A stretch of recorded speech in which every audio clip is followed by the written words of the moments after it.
आइए सबसे पहले 3 बजे की 23 ब्रेकिंग न्यूज का रुख कर लेते हैं। पहली बड़ी खबर, कानपुर के संवेदनशील इलाकों में अब ड्रोन से निगरानी रखी जा रही है। 3 जून को हिंसा के बाद जो भी अति संवेदनशील इलाके हैं उन इलाकों की छतों की ड्रोन से निगरानी शुरू हो चुकी है। रूपम चौराहा, बेकनगंज चौराहा और चमनगंज सहित कई आसपास के रास्तों की पुलिस ड्रोन से निगरानी कर रही है। अब दूसरी ब्रेकिंग न्यूज 3 बजे की, कानपुर में हिंसाग्रस्त इलाके में कानपुर नगर निगम का ट्रक और बुलडोजर पहुंच चुका है। सड़क किनारे पड़े ईंट पत्थरों को बटोरने का काम शुरू भी हो चुका है। सड़क पर फैले ईंट पत्थरों को जेसीबी की मदद से हटाया भी जा रहा है। फॉरेंसिक टीम के सबूत इकट्ठा करने के बाद अब इन पत्थरों को भरा जा रहा है। बुलडोजर देख इलाके में खौफ का माहौल भी है। अब तीसरी ब्रेकिंग न्यूज का रुख करते हैं। 3 बजे की बड़ी खबर आपकी टीवी स्क्रीन पर, ये देखिए। कानपुर में हिंसा की जांच के लिए क्राइम सीन इन्वेस्टिगेशन की टीम मौके पर पहुंची है। इन्वेस्टिगेशन की टीम ने हिंसा के समय मौजूद पुलिसकर्मियों से पूछताछ की। साथ ही फोरेंसिक टीम मौके पर पहुंचकर सबूतों की तलाश का ऑपरेशन शुरू कर चुकी है और साथ ही फोटोग्राफी भी की जा रही है। इस दौरान क्राइम सीन इन्वेस्टिगेशन टीम के साथ कानपुर हिंसा की जांच के लिए गठित एसआईटी टीम सदस्य एसीपी त्रिपुरारी पांडे भी मौजूद रहे। अब चौथी ब्रेकिंग न्यूज, कानपुर हिंसा मामले में पुलिस ने पीएफ5 के 3 सदस्यों को गिरफ्तार किया है। कानपुर पुलिस कमिश्नर विजय सिंह मीणा ने बताया है कि कानपुर हिंसा में पीएफ5 के 5 सदस्य शामिल थे, जिनमें से 3 की गिरफ्तारी हो चुकी है। तीनों आरोपियों को जेल भेज दिया गया है, जबकि एक आरोपी बीमार है जो कि चलने फिरने में असमर्थ है और वहीं दूसरा आरोपी गायब है। कानपुर हिंसा में पुलिस अब तक 55 आरोपियों को गिरफ्तार कर चुकी है। अब 5वीं ब्रेकिंग न्यूज का रुख करते हैं। कानपुर हिंसा के मुख्य साजिशकर्ता हयात जफर की पत्नी ने सीबीआई जांच की मांग की है। कहा कि कानपुर हिंसा की जांच सीबीआई को सौंपी जाए। हयात की पत्नी ने कहा कि हयात जफर हाशमी हिंसा में शामिल नहीं थे, हयात बेकसूर हैं, बदनाम करने की कोशिश की जा रही है। आरबीआई ने आज एक बार फिर से रेपो रेट बढ़ाने का ऐलान कर दिया है। नए ऐलान के बाद रेपो रेट अब बढ़कर 4.90% हो गया है। आरबीआई ने रेपो रेट में 50 बेसिस पॉइंट की बढ़ोतरी की है। 1 महीने के अंतराल में रेपो रेट में लगातार दूसरी बढ़ोतरी की गई है। रेपो रेट में बढ़ोतरी से ईएमआई होगी और महंगी हो जाएगी। आगे बढ़ते हैं, एक और खबर का रुख कर लेते हैं। मानसा में सिद्धू मूसेवाला के लिए अंतिम अरदास रखी गई। अरदास में भारी तादाद में उनके चाहने वाले जुटे। भारी संख्या में फैंस गायक की फोटो वहां पर लेकर पहुंचे और सुरक्षा के पुख्ता इंतजाम थे। मूसेवाला हत्याकांड में एसआईटी ने अब तक 8 लोगों की गिरफ्तारी की है। वहीं वारदात में शामिल 4 शूटर्स की भी पहचान करने का दावा किया गया है।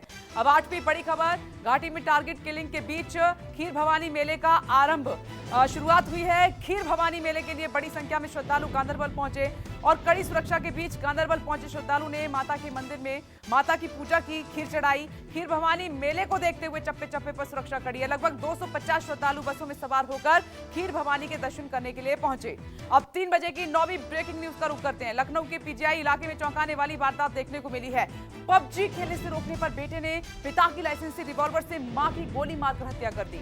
नाबालिग बेटे ने पबजी के चक्कर में मां की बेरहमी से हत्या की। वारदात 5 जून की है। हत्या का खुलासा 2 दिन बाद हुआ। बताया जा रहा है कि अपने गुनाह पर पर्दा डालने के लिए नाबालिग आरोपी ने 2 दिन तक मां के शव को घर में छिपा कर रखा। छोटी बहन को डरा धमकाकर दूसरे कमरे में बंद कर दिया था। अब 10वीं खबर, जम्मू कश्मीर में आतंकियों के खिलाफ ऑपरेशन ऑल आउट जारी है। 24 घंटे में सुरक्षा बलों ने 4 आतंकियों को ढेर किया।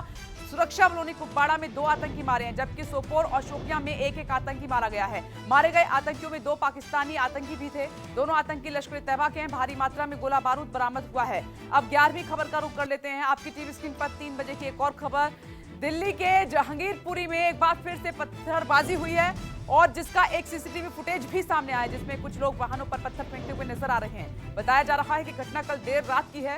पत्थरबाजी की वजह आपसी झगड़ा बताया जा रहा है। फिलहाल मामले में पुलिस ने 2 आरोपियों को गिरफ्तार कर लिया है।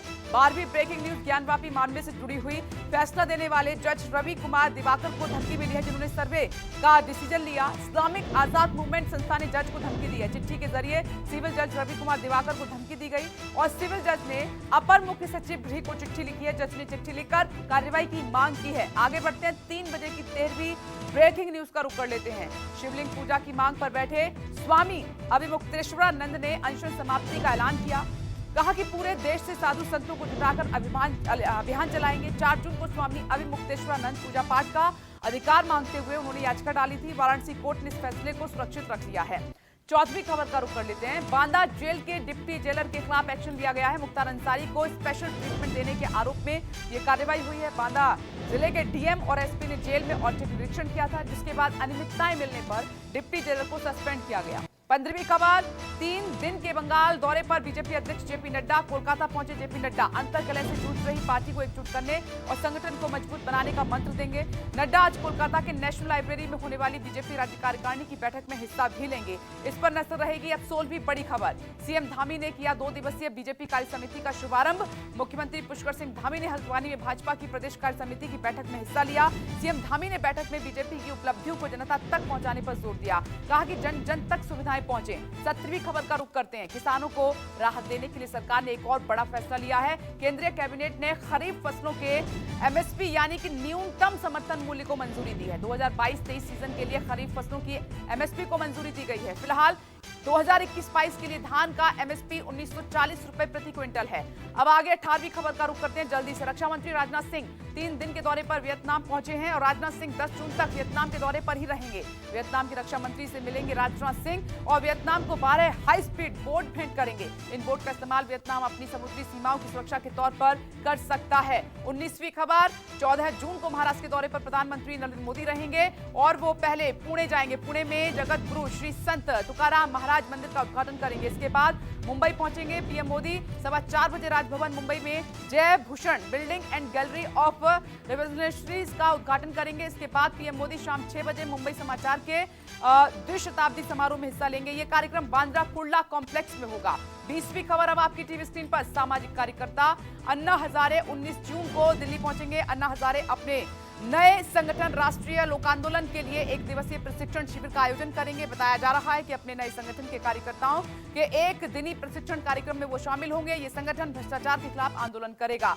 अब 3 बजे की 21वीं खबर का जल्दी से रुख करते हैं दिल्ली से खबर। जामिया नगर के इलेक्ट्रिक मोटर पार्किंग में लगी भीषण आग। देखते देखते आग ने विकराल रूप धारण कर लिया। दमकल की 7 गाड़ियों ने कड़ी मशक्कत के बाद आग पर काबू पाया। पार्किंग में खड़ी कई गाड़ियां जलकर खाक हो गई। 22वीं खबर का रुख करते हैं। देश में डरा रही है कोरोना की रफ्तार और एक दिन में बढ़े 41% मामले। 24 घंटे में 5233 नए मरीज मिले हैं। आंकड़ों के मुताबिक एक दिन में 3345 मरीज ठीक भी हुए हैं। 7 लोगों की मौत भी हुई। सक्रिय मरीजों की संख्या बढ़ोतरी हुई है। इसमें एक्टिव मरीजों की संख्या बढ़कर 28,857 हुई है और दिल्ली में 24 घंटे में कोरोना के 450 नए मरीज मिले हैं। संक्रमण दर 1.92% पहुंच चुकी है। अब 3 बजे की 23वीं ब्रेकिंग न्यूज धौलपुर से आ रही है। पति से विवाद में महिला ने 2.5 साल के मासूम को बेरहमी से पीटा है।